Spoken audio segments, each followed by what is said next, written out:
Seated on the dais with me, our host this evening, Dr. Ishri Ganesh ji, my colleague, young friend, and it would not be out of context for me to say probably young hero. You know who I'm talking about. Annamalai ji. Seated on the dais, Dr. Shriman Narayan Sahib, convener of the Vivekananda Nallur Vattam, A.P. Muruganandam ji, members, senior members seated before me, faculty, staff, and most importantly, my young friends seated here today who will be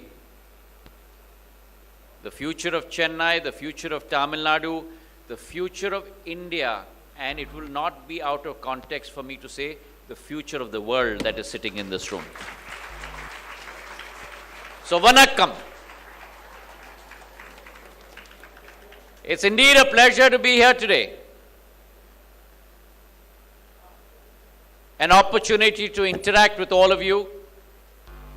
And I told Ganeshan ji when I came on the dais just now that generally politicians enjoy a monologue.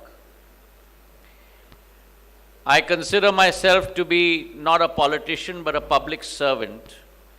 And therefore, I'm going to insist on a dialogue and not a monologue. So I'm going to keep my comments short and then we'll have an interaction between the two of us. India today, my young friends, is poised for transformation.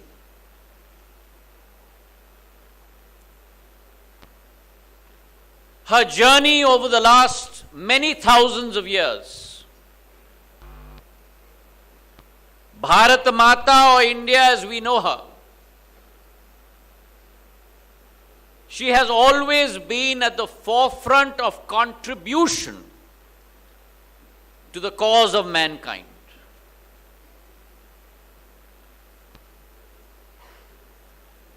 In the 67 years since independence, the journey that she traversed was given a new fillip, a new impetus, a new sense of urgency, a sense of purpose by the true Janasevak of India in the form of Prime Minister Narendra Modi. And you saw that transformation take place. That transformation that Annamalai ji talked about.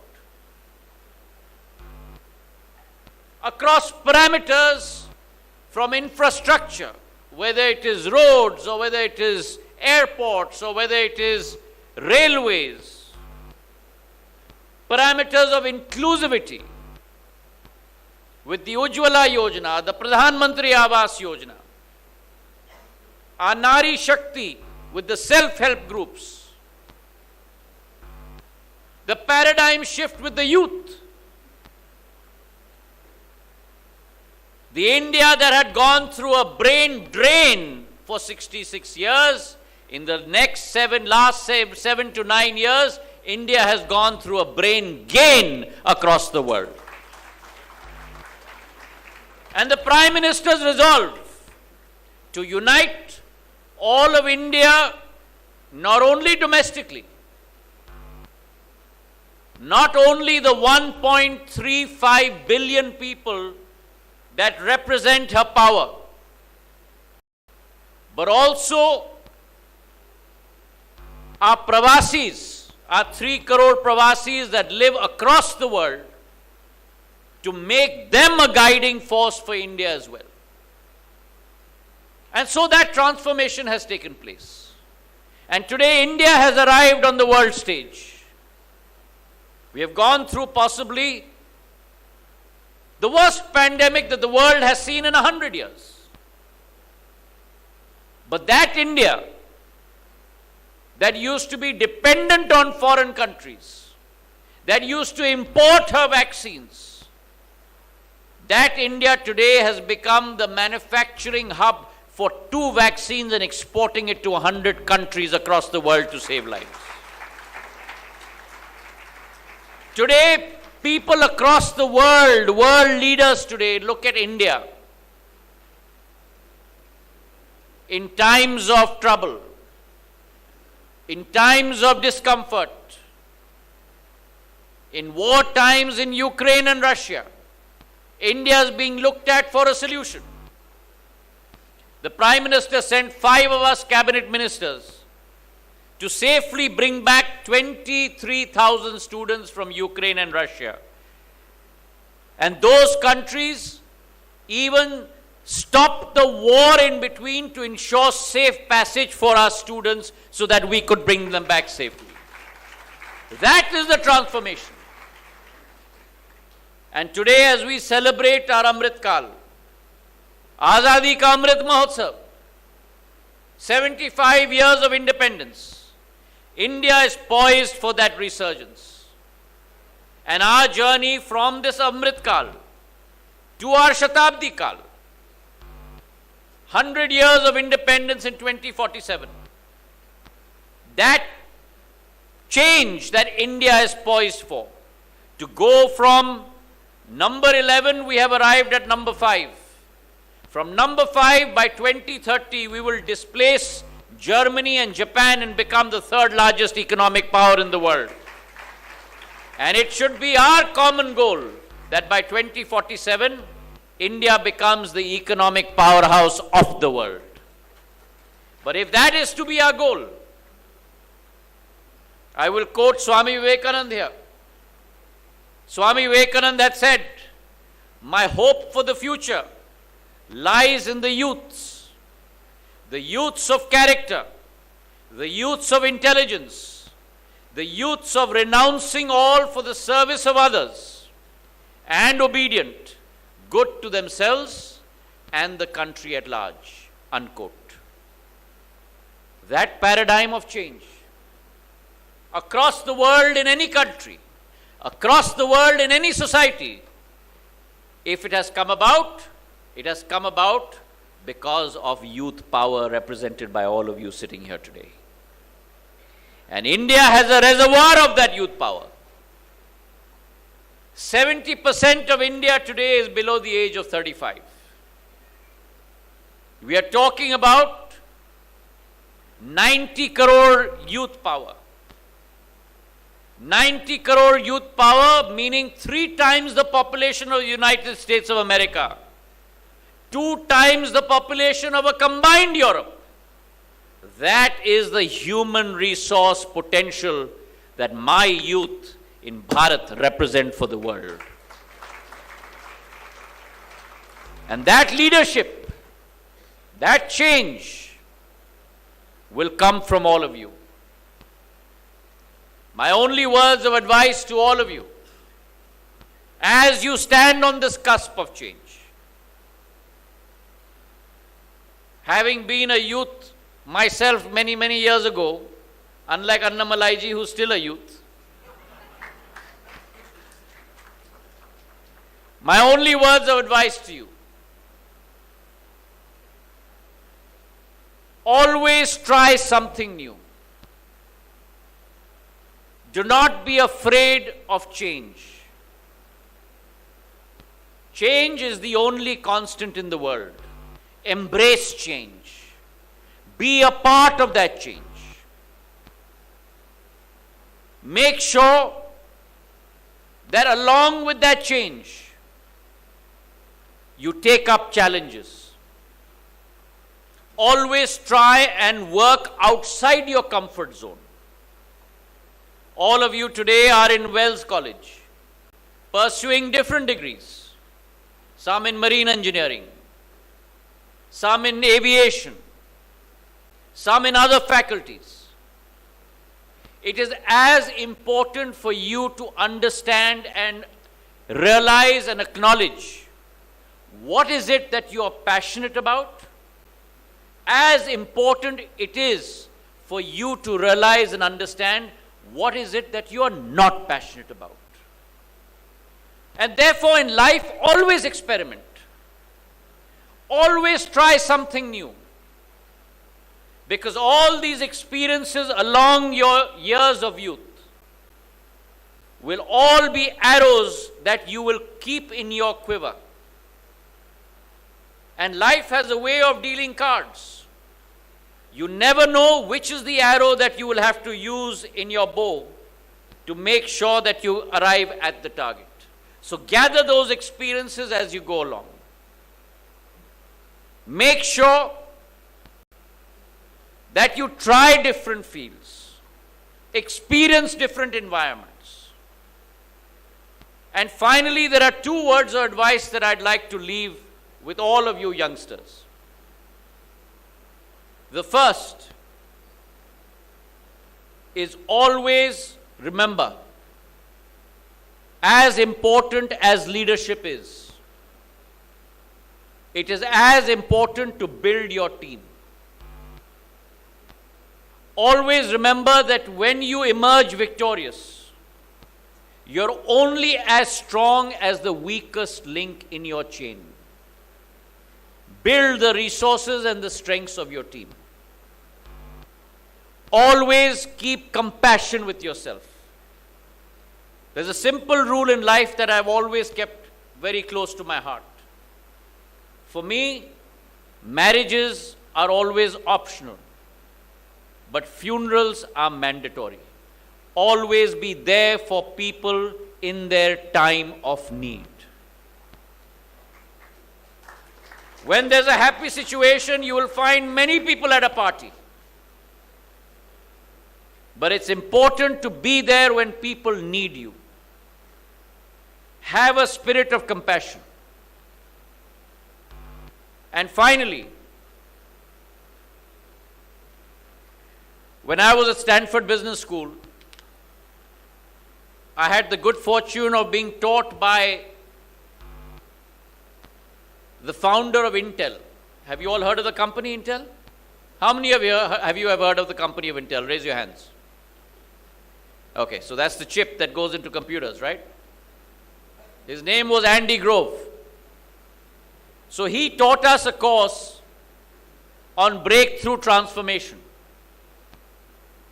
The last day of class, we had 2 whiteboards in class in Stanford, and they used to slide one against the other. So when we walked in, he said, "This is the last day of class. I've written something on the board. I want you all to remember that, irrespective of which field of life you go into, and keep that with you." And after saying that, he walked out of the class. So all of us were very curious as to what has he written on that whiteboard. So one of us went and slid one of the boards up, and there were 4 words written on that board. They've still stuck with me, and I'm sure they've stuck with all my classmates.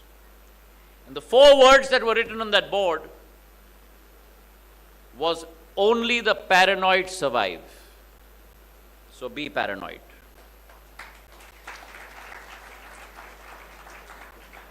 Wake up in the morning thinking, what is it that you can do different during the day? When you go to bed at night, make sure that you've been able to cover all the bases that you were supposed to cover during the day. And if you're paranoid, if you're committed, if you have compassion, if you have the capability to build a team, success will be knocking at your doorstep. The final words of advice I'd like to leave you with is, all of us live a very, very busy life. You live a very, very busy life in college. Building relationships is important. But most importantly, be honest to yourself. Be honest to the people that you care for. Be honest in all your relationships in life. Because after a hard day's work, always remember that when you hit the bed, the softest pillow will always be a clear conscience. Thank you very much.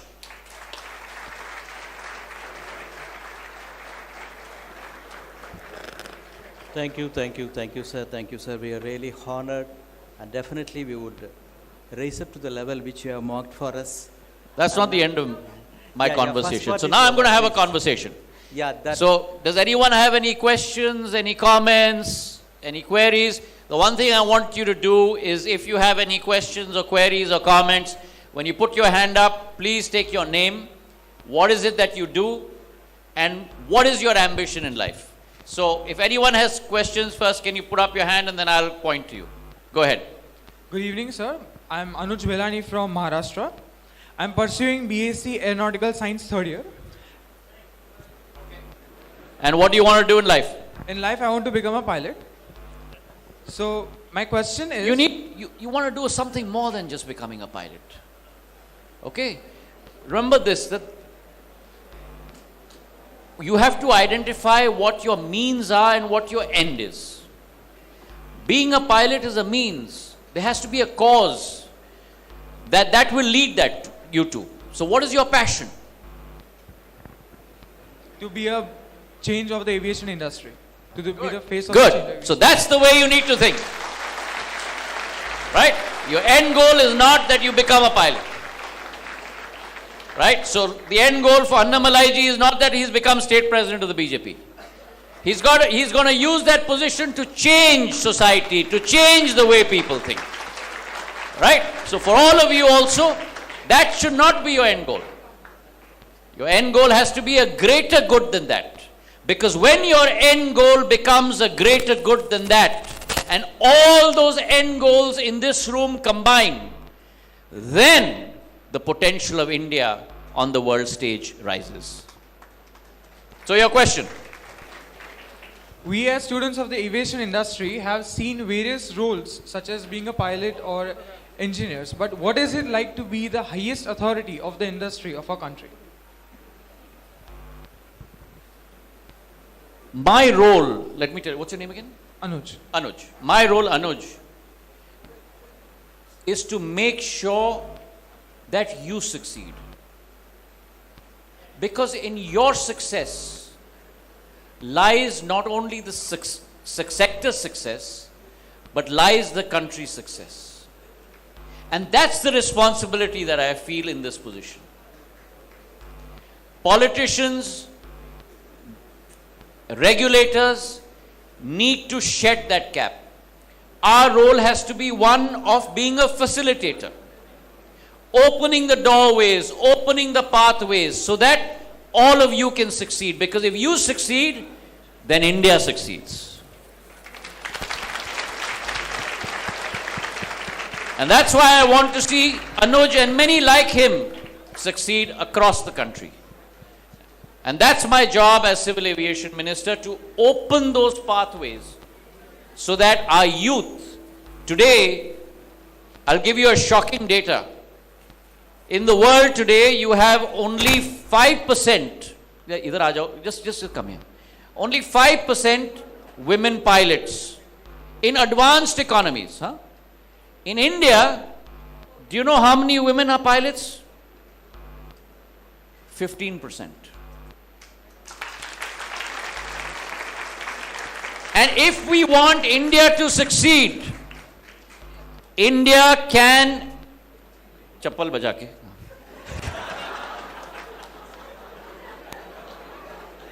lose everything else but not your chappal. And if we want India to succeed, that power is going to come from India's Matra Shakti. If you and I think that India will succeed based on only 50% of its population, it's not going to happen. And therefore the cause of women empowerment, therefore the cause of women contributing to the cause of nation building is paramount in India. And that what gives me great pleasure in seeing the number of my young friends here who are ladies who will lead India to that promised land. Thank you so much, sir. Thank you, Anand.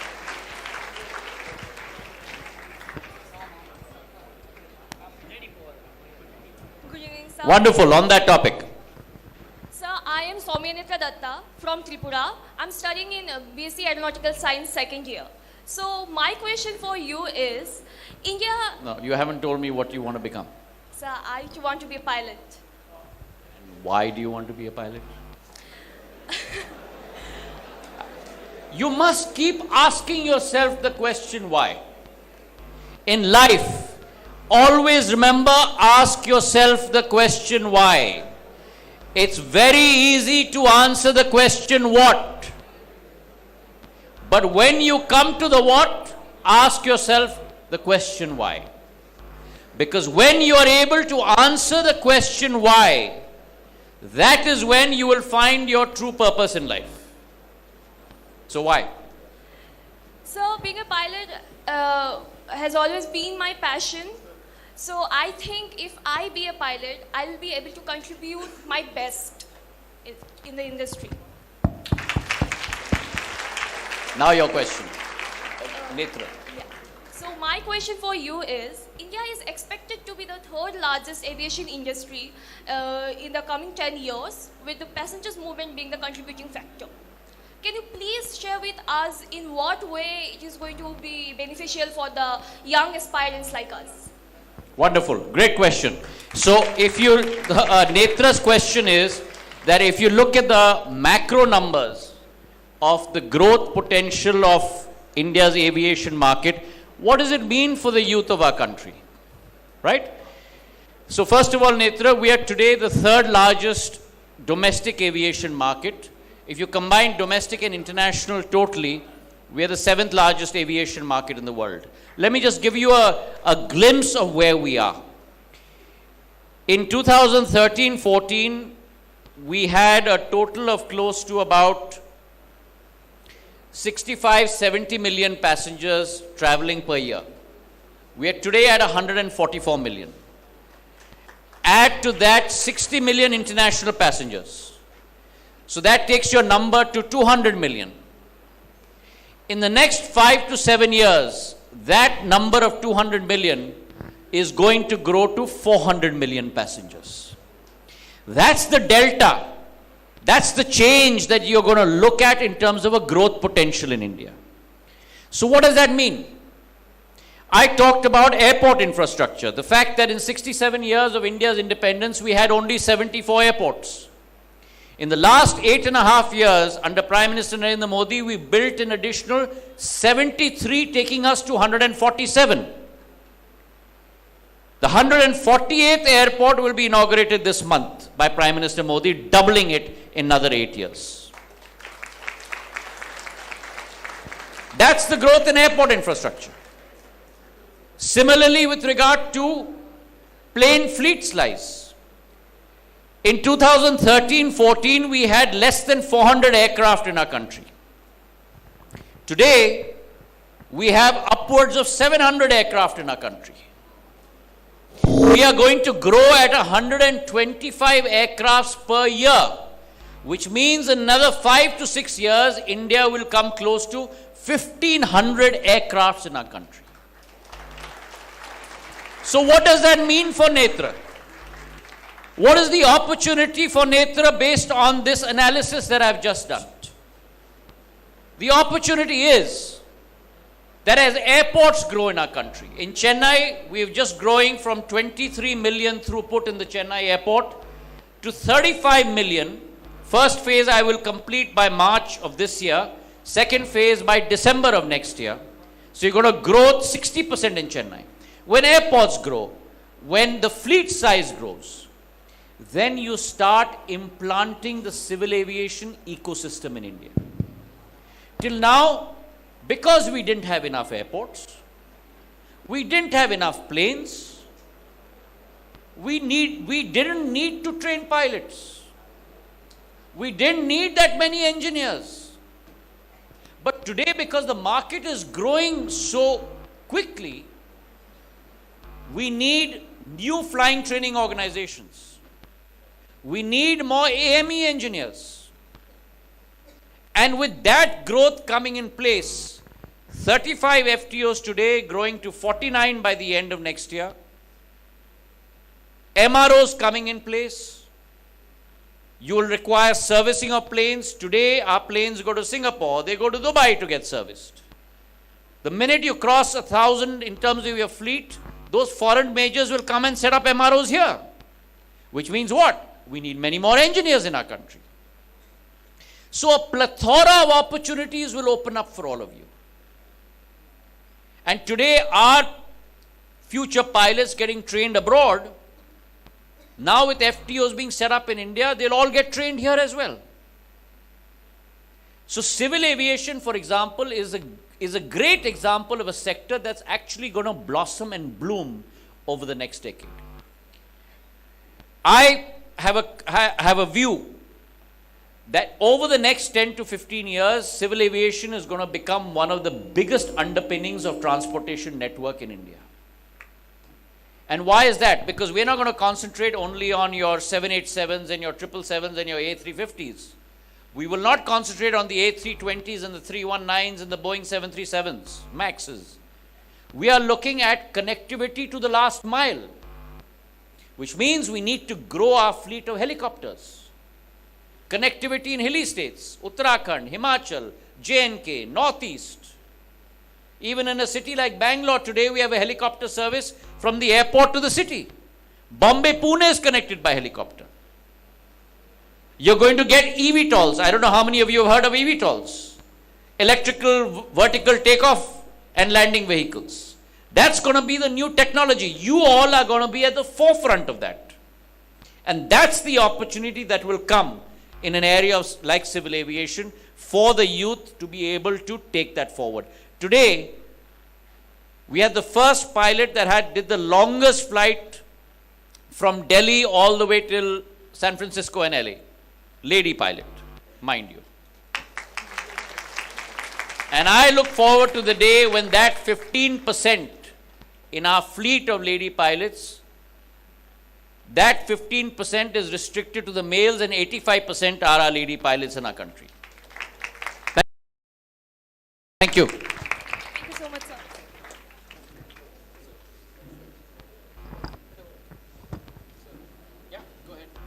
So my name is Manish Kumar Mishra. I am pursuing BE Marine Engineering and I am final year student. I want to become a chief engineer and want to make people aware about this field and want to change the mentality of the people, because in small areas people are not even aware about this field. So my question is to you is that across our country 400 plus airstrikes are present. 400? 400 plus airstrikes were present when Britishers left our country. 400? Airstrips. Airstrips, yeah. So over that, only 147, as you informed us, only 147 has been converted into operational airports. So we want to know that do our government has any plan to expand or to convert the airstrips into the operational airports? So this is my question to you. So good question. So the Manish, right? So Manish has asked about the penetration of airports. So yes, we have a reservoir of used and unused airstrips, but they have to be activated so as to make sure that they actually become bases to ferry passengers across airports, which is why we've come up with the Udan scheme. The Ude Desh Ke Aam Nagrik scheme looks to connect which airports? Not Chennai and Delhi, not Delhi and Bombay, not Kolkata and Hyderabad, not Hyderabad and Bangalore, but looks to connect formerly unserved or not fully served airports. And through the Udan scheme, again, visionary thinking of Prime Minister, in 2016 when we executed that and encapsulated that, through the Udan scheme in the last 6.5 years, we have built 73 airports because of the Udan scheme, because there's a viability gap funding involved in that. So when you fly from one unserved airport to the other, a certain number of seats, the viability gap funding is given by the government of India, so as to make that route economically viable for the airline to fly from point A to point B. And through that, 73 new locations have been developed and connected. Close to 1 crore 15 people in our country that possibly never could have imagined that they would fly have availed of this facility, because the tickets are sold at 2,500 rupees for those VGF seats. Almost 2,15,000 flights have taken wing because of the Udan scheme. And what's most important to all of you, 3 new regional airlines have taken birth. In India, in the last 20 years, what have we heard about? फलाना airline बंद हो रहा है, jet बंद हो गया, Kingfisher close down, x close down. For the first time in India after 20 years, you're seeing the birth of airlines. Akasa Air has taken birth. Fly Big has taken birth. India Air One, Cessna Grand Caravans has taken birth.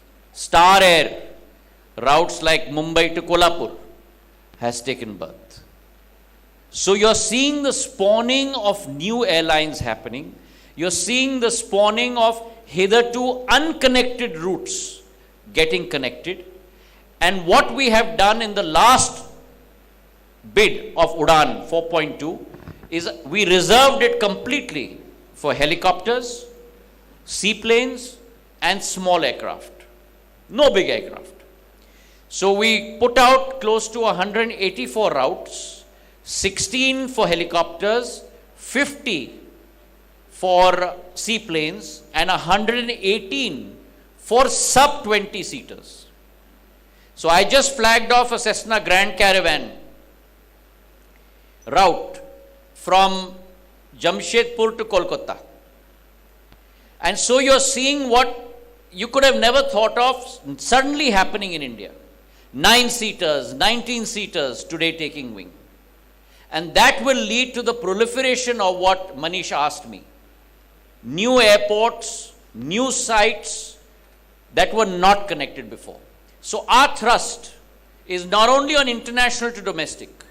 Our thrust is not only creating large airports like Chennai, but our thrust is on last mile connectivity with helicopters, seaplanes, and small planes and smaller airports across the country.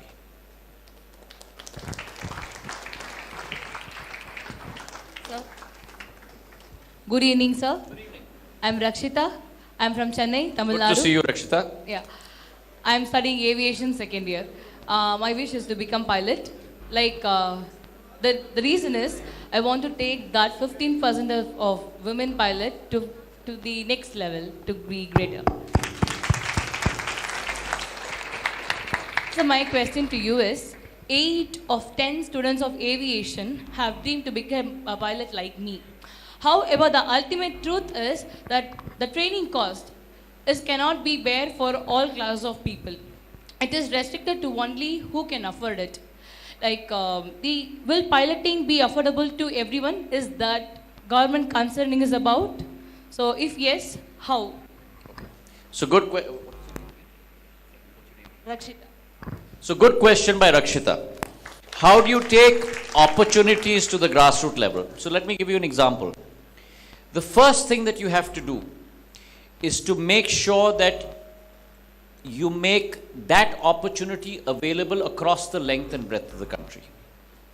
Until 6 or 7 years ago, flying training organizations were restricted only to big cities. Flying training organizations were restricted only to a select few. That democratization of FTOs has today happened. Today, we have gone from, in 13, 14, 20 flying training schools to 35, going to go to 49. Point 1. Point 2, when your number of airports expand, when your number of planes expand in the country, the demand for pilot increases. When the demand for pilots increase in the country, then the demand in terms of registering in an FTO also for training increases. And then what happens? You all will not remember this, but probably Annamalai ji will remember this, even though he's much younger than me. When I came back from Harvard as an undergraduate student, and I won't tell you the year because then you'll know how old I am, we didn't have any of these in our country. We didn't have these boxes in our country. Zero. When these boxes were first introduced in India, they used to cost 1 lakh of rupees each. And if you wanted to use this box, it used to be 16 bucks a minute. Exactly what Rakshita said. Out of the hands of the common man and woman. But what happened in India? The economies of scale argument took over. So what used to be a low volume, high margin business, with economies of scale, when today you have more than 1 billion cell phones in the country, became a high volume, low margin business. And so what's happened today? You can get this box for 3,000 bucks or 5,000 bucks. And what's your talk time? Nil. You don't pay anything for talk time. That's the transformation that takes place with economies of scale. And that's the same transformation that will take place with economies of scale with regard to opportunities for pilots. As the demand grows, as the number of FTOs grow, the fixed costs will fall. When the fixed costs fall, then your cost of your courses and your fees will also fall. 1. 2, it's also important to look at complementary solutions. And what's the complementary solution that the government of India has introduced? How many of you see that object in the air that looks like a UFO? What's it called? That's right, a drone, right? So India has been at the forefront of introducing the concept of drones. And drones, the policy has been identified by the government of India. A PLI scheme to incentivize the production of drones has been identified in India. And the demand has been created by government of India. Why? Because 15 line ministries have been instructed, do all your job using drones. So fertilizer you want to spray? Use drones. Cadastral survey of land you want to do? Use drones. Transporting medicines and blood bank you want to do? Use drones. So what does that mean? It increases the demand for drone pilots. And today, a 12th class or a 10th class passed boy or girl can go to a drone school, get a drone certification in 3 or 4 months, and immediately earn between 30 to 40,000 rupees a month. And we will have lakhs and crores of drone pilots in our country in the coming years. Those are the kind of opportunities that are opening up for us. Thank you, sir. Okay, one more. I'm being told by Annamalai ji that I got to cut this off. But let's get another question in very quickly. Any more questions?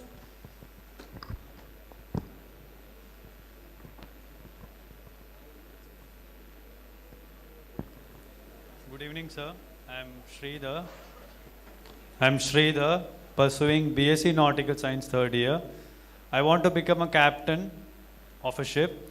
Being a captain, I believe that I can take overall command and efficiently transport goods by sea.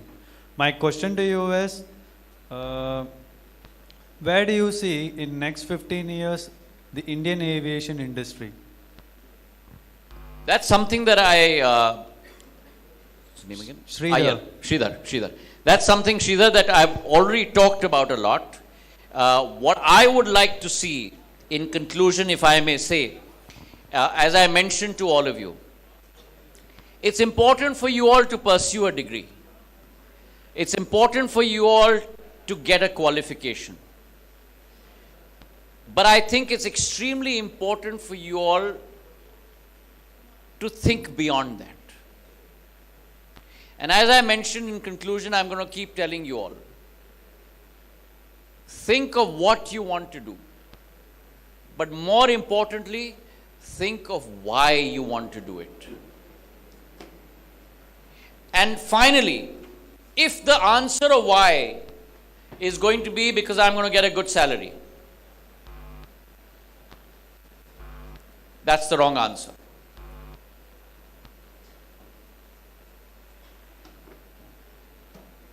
Salary, monetary emoluments is something that you'll get irrespective of what vocation you choose. But find what is it that you're passionate about.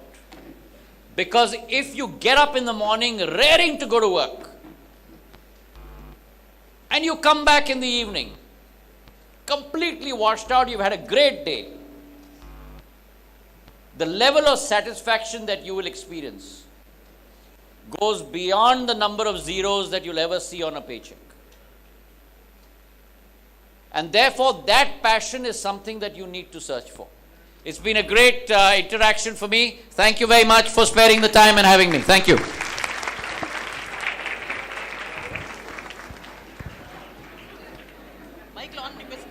Sir.